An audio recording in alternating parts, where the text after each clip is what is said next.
అయ్యా లోకేష్ గారు, తమరికి ఒక విన్నపం.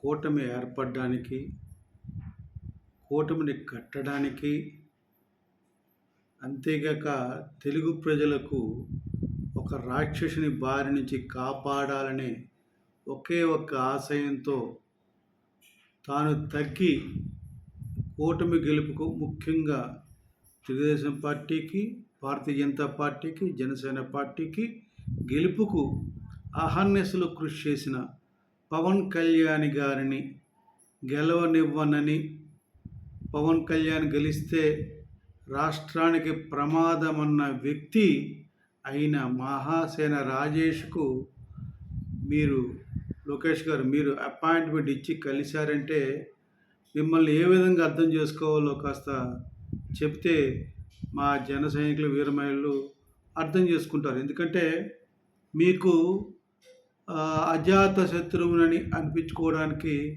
తాతాలాడుతున్నట్టున్నారు. అలాగే మీరు ప్రమాణ స్వీకారం చేసిన రోజున పవన్ కళ్యాణ్ గారి కాళ్ళకు నమస్కారాలు చేశారు. కానీ ఆ ఫలితం దక్కకుండా చేసుకుంటున్నారని జన సైనికులు అనుకుంటున్నారు. ఎందుకంటే మీరు ఏ రోజైతే మీరు మహాసేన రాజేష్కి అపాయింట్మెంట్ ఇచ్చి అతన్ని కలిశారో అప్పుడే జనసేనకు చూక్కు అనిపించింది, వాళ్ళకి మనసు బాధ అండి. ఎందుకు చెప్తున్నా అంటే పవన్ కళ్యాణ్ గారు గెలిచిన దగ్గర నుంచి పదే పదే చెప్తున్నారు, ఈ పొత్తు 10 కాలాల పాటు కొనసాగాలి, అప్పుడే అప్పులు పాలైన రాష్ట్రం ఒక కొలిక్కి వస్తుందని పవన్ కళ్యాణ్ గారు పదే పదే చెప్తున్నారు. మరి అటువంటి పరిస్థితుల్లో రాష్ట్రాన్ని కాపాడాలి, రాష్ట్రానికి దిక్సూచి గల వ్యక్తి శ్రీ చంద్రబాబు నాయుడు గారు. అటువంటి దిశ ఉన్న చంద్రబాబు నాయుడు గారు ఆర్థికంగా ఆయనకి అనుభవం ఉంది. ఆ అనుభవంతో ఆంధ్రప్రదేశ్ రాష్ట్రం ముందుకు సాగాలని ఆయన కళ్ళగంటున్నాడు పవన్ కళ్యాణ్ గారు. మరి ఈ రాష్ట్రం కొలిక్కి రావాలంటే చంద్రబాబు నాయుడు గారితో పాటు పవన్ కళ్యాణ్ ఇద్దరు కష్టపడితే వస్తుందని ఆయన పదే పదే చెబుతున్నారు. మరి మీరు పవన్ కళ్యాణ్ గెలవకూడదు, గెలిస్తే ప్రమాదకరమైన వ్యక్తి అని కూతురు కూసిన రాజేష్ తోటి అంటకాగుతున్నారు. ఇది దేనికి సంకేతం? ఒక్కసారి చెప్పండి లోకేష్ గారు. మీరు అనుకుంటున్నారేమో జన సైనికులు, వీర మహిళలు పవన్ కళ్యాణ్ గారు ఏమీ పట్టించుకోరు, ఏమీ తెలియదు అనుకుంటున్నారేమో. కానీ ఒక్కడ గుర్తుంచుకోండి, పవన్ కళ్యాణ్ గారికి అన్నీ తెలుసు. జన సైనికులు, వీర మహిళలు అయితే ఎప్పుడు అన్నీ గుర్తుపెట్టుకుంటారండి. మీరు అనుకోవచ్చు TV5లో కానీ, ఏబిఎన్ ఆంధ్రజ్యోతిలో కానీ, ఇంకా వేరే అదర్ మీ తెలుగుదేశం పార్టీ ఛానల్స్లో శ్రీరెడ్డి అని ఒక విలువ లేని వ్యక్తి తీసుకొచ్చి ఆమె చేత డిబేట్లు పెట్టించి మాట్లాడించి, పైగా ఒక అసహ్యకరమైన విషయం ఏంటంటే ఆ శ్రీరెడ్డి బట్టలు ఒక్కొక్కటి తీస్తుంటే వీడియో చిత్రీకరించి టెలికాస్ట్ ఇచ్చిన ఆ న్యూస్ ఛానల్స్ని వాళ్ళని ఏమనాలో అర్థం కాదు నాకు. అటువంటి వాటిని మీరు అడ్డుకోకుండా ప్రేరేపించారని ప్రజలందరికీ తెలుసు, పవన్ కళ్యాణ్ గారికి తెలుసు, జన సైనికులు వీరమహిళకి బాగా తెలుసు. ఆ రోజు శ్రీరెడ్డిని మీరు ఖచ్చితంగా ఇది తప్పు అని చెప్పి ఉండాల్సింది చెప్పకుండా లైవ్ టెలికాస్ట్ ఇచ్చారు సరే, అది చాలా ద్రోహం అండి. అది మరి మహిళా కమిషన్ ఏం చేస్తుందో తెలియదు నాకు. ఇటువంటివి ఉంటాయి కొన్ని. ఎన్నైనా అక్కడ ఆ శ్రీరెడ్డి ఎన్నెన్నా అనుకొని వదిలేశారు. అలా కత్తి మహేష్ కూడా గవర్నర్ గారు పవన్ కళ్యాణ్ పిలవాలంటే పవన్ కళ్యాణ్ ఏం గొప్పతనం ఉంది, అది గవర్నర్ గారు ఇష్టం. అది గవర్నర్ గారు అడిగే క్వశ్చన్ ఎవడో కత్తి మహేష్ గారు అలా క్వశ్చన్స్ ప్రశ్నిస్తున్నప్పుడు ఆ టీవీ ఛానల్స్ వాళ్ళు తప్పు, గవర్నర్ మనం ప్రశ్నించకూడదు, ఆయన రాజ్యాంగబద్ధం అయితే రాష్ట్రానికి తొలి వ్యక్తి అని చెప్పని ఎదవలు ఉన్నారు సార్ ఛానల్స్.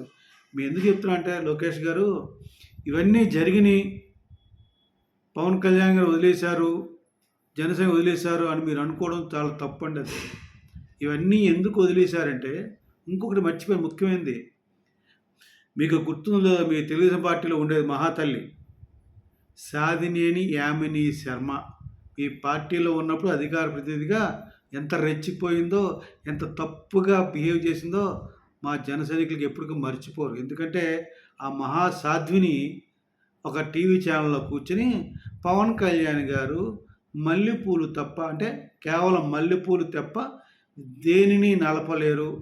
ఆయనకి మల్లెపూలు నలపడం తప్ప ఏమీ తెలీదు.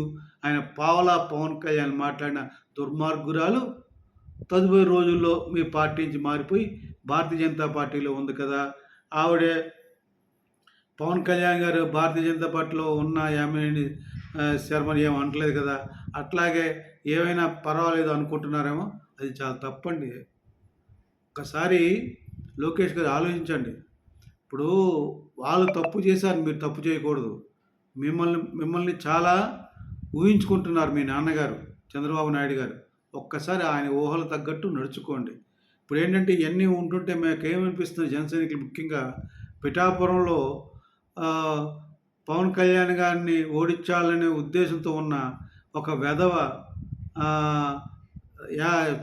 మన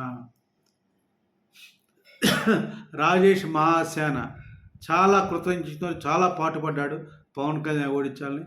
వాడి వల్ల కాదని అప్పుడు ఎప్పుడో తెలుసు. కానీ అటువంటి వ్యక్తికి మీరు సపోర్ట్ చేస్తున్నారు, కలిసి అపాయింట్మెంట్ కలిశారంటే భుజమే చేశారంటే ఒక్కసారి ఆలోచించుకోండి.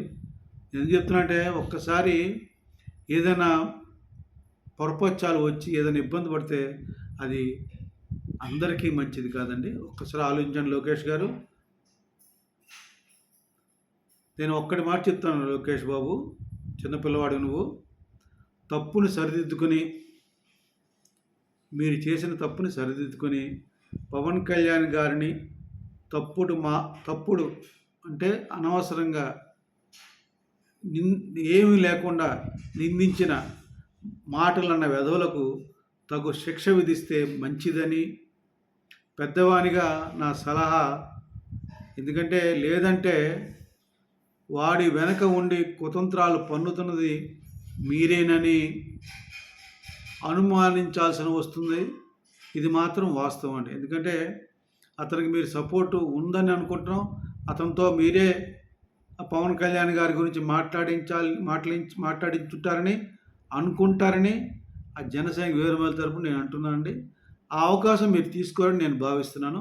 ఎందుకంటే అంత చెడు పని చేస్తారని ఎక్స్పెక్ట్ చేయట్లేదు. కానీ ఇప్పుడు ఈ సంఘటన తర్వాత దానికి బలంగా ఏమంటారు ఆధారం ఏర్పడిందని జన సైనికులు వీరమహిళ అనుకుంటున్నారు. ఒక్కసారి ఆలోచించండి లోకేష్ గారు. నా సలహా ఏంటంటే పెద్దవానిగా మీరు తగు విధంగా పవన్ కళ్యాణ్ గారు అన్న వ్యక్తులు శిక్షిస్తే మంచిది. లేదంటే వాడి వెనక ఉండి కుతంత్రాలు పన్నుతున్నది మీరేనని అనుమానించాల్సి వస్తుంది. ఒక్కటి మాత్రం గుర్తుంచుకోండి, ఎవరైనా సరే నీడనిచ్చే చెట్టుని అంటే మీరు నీడని పవన్ కళ్యాణ్ మీకు నీడలాగుండి గెలిపించాడు. మీతో పాటు ఆయన గెలిచాడు, బీజేపీని గెలిపించాడు. కానీ అటువంటి నీడనిచ్చే చెట్టుని మీకు మీరే అంటే కొమ్మ మీద ఉండి, చెట్టు మీద కొమ్మ ఉంటుంది, కొమ్మ మీద కూర్చొని కొమ్మ నరుక్కున్నంత దద్దమ్వి చేతకాని వ్యక్తివి అని. ఎందుకంటే ఎవరు కూడా అంత తెలుగు తక్కువగా బిహేవ్ చేయరు. మీరు అంత తెలుగు తక్కువ కాదని తక్షణమే నిరూపించుకోవాలని కోరుకుంటున్నాను. జన సైనికుల వీరమహిళలారా, పవన్ కళ్యాణ్ అభిమానులు మీరు ఎవరు తొందరపడకండి. ఎందుకంటే ఇది ఏం జరిగిందో, ఎందుకు మహాసేన రాజేష్ వచ్చి కలిశాడో దాని ఉద్దేశం మనకు తెలియదు. కానీ ఏమైనా సరే అతను ఇంతకాలం పాటు పవన్ కళ్యాణ్ గారి గురించి వ్యతిరేకంగా మాట్లాడి శిక్షించకుండా ఇంకా పార్టీలో కొనసాగిస్తున్నారంటే మరి ఆ యొక్క వారు తెలుగుదేశం పార్టీ నిజాయితీ గురించి, దాంట్లో అప్పుడు అచ్చెన్నాయుడు గారు ప్రెసిడెంట్గా ఉన్నారు ఆయనకి, తర్వాత ఇప్పుడు పల్లం శ్రీనివాసరావు గారు వచ్చారు ఆయనకి, చంద్రబాబు నాయుడు గారికి, లోకేష్ గారిని నేను విన్నవిస్తున్నాను. మీరు వెంటనే తగు చర్య తీసుకోవాలని కోరుకుంటూ వేడుకుంటున్నాను. జై జనసేన, భారత్ మాతాకి జై, జై హింద్.